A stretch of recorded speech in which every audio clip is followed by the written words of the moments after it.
En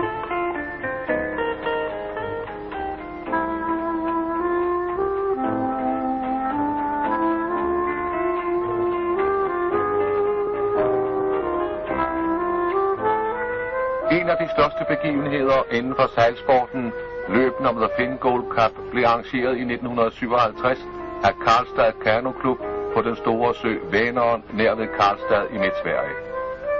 Ikke mindre end 70 sejlsportsfolk fra 13 forskellige nationer deltager i regattaen, og de mange farverige flag er med til at skabe en smuk ramme om sejladserne.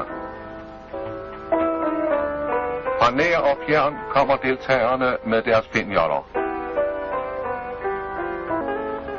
Den kendte svensker Richard Sapi sammen med sin unge nevø, der betragtes som et stort svensk håb. Det lover godt for et spændende løb. Om 5 minutter går starten.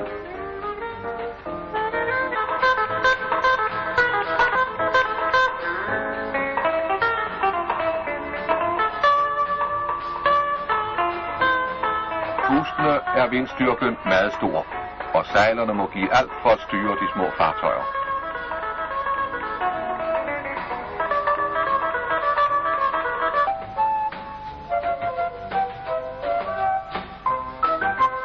Trods dygtighed og erfaring kan situationen til tider være kritisk.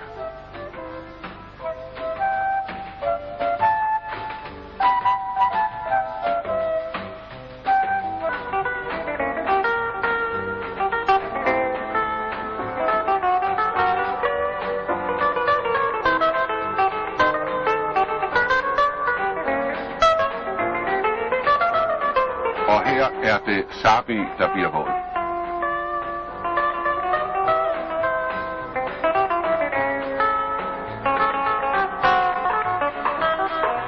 Se den mesterlige manøvre her.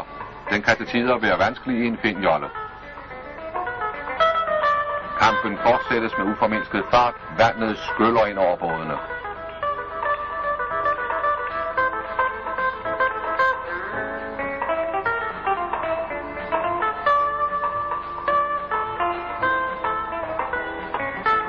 Trods alle anstrengelser fra de øvrige deltagere kan ingen forhindre Jørgen Fogler i at vinde The Finn Gold Cup fra 1957. Lykkelig glider han ind til land efter 4 dages hård kamp.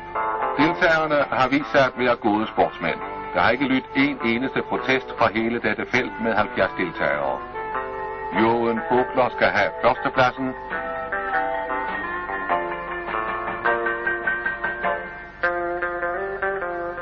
Nummer 2 er Harald Eriksen.